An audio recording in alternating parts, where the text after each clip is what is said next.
కాంగ్రెస్ ప్రభుత్వం వచ్చిన 2.5 సంవత్సరాల కాలంలో పోలీస్ స్టేషన్లలోనే గుండాలు ఉంటున్నారు.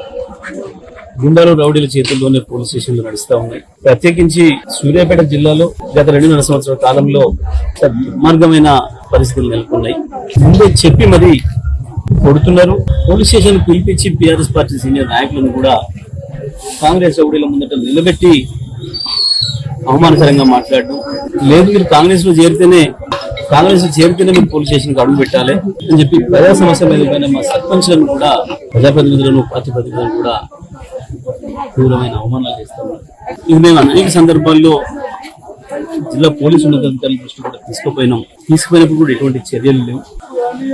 వాళ్ళు చెప్తేనే కాంగ్రెస్ కు సంబంధించిన నాయకులు చెప్తేనే ఎఫ్ఐఆర్లు అవుతున్నాయి, వాళ్ళు చెప్తేనే కేసులు అవుతున్నాయి.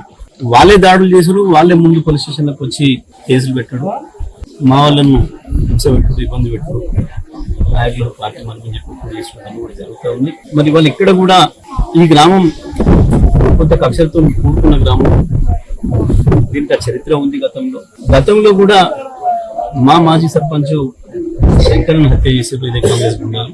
ఆ రోజు నేను చాలా స్పష్టంగా చెప్పి మా కార్యకర్తలకు అందరూ కూడా ఎవరు కూడా ఉద్రేకానికి లోనవ్వకుండా వాళ్ళకి శిక్ష పడేటట్టు చేస్తే తప్పకుండా మీరెవరు కూడా కొట్లాటలు పోవద్దు, తగాదాలకు పోవద్దు, చట్ట ప్రకారమే నడుచుకుందామని చెప్పినాం. మా వాళ్ళు కూడా అదే పద్ధతిలో ఉన్నారు. ఒక కేసు కూడా ఈ 10 నెలల్లో మళ్ళీ కొత్తగా నమోదు కాలేదు. ఆ హత్య తప్ప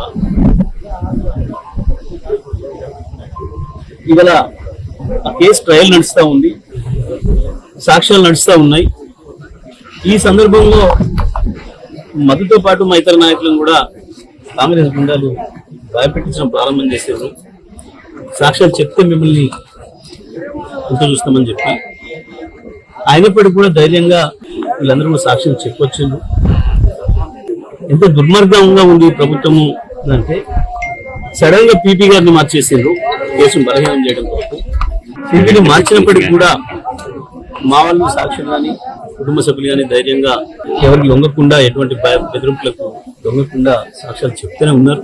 ఇటువంటి పరిస్థితులలో మధు ప్రధానంగా నిలబడి ఇక్కడ అని చెప్పి మధును హత్య చేయడం ద్వారా మిగతా సాక్షులు కూడా భయపెట్టియాలి, ఆ కేసు నుంచి బయటపడాలనే దుర్మార్గమైన ఆలోచనతో హత్య చేసినట్టు కనబడతా ఉంది.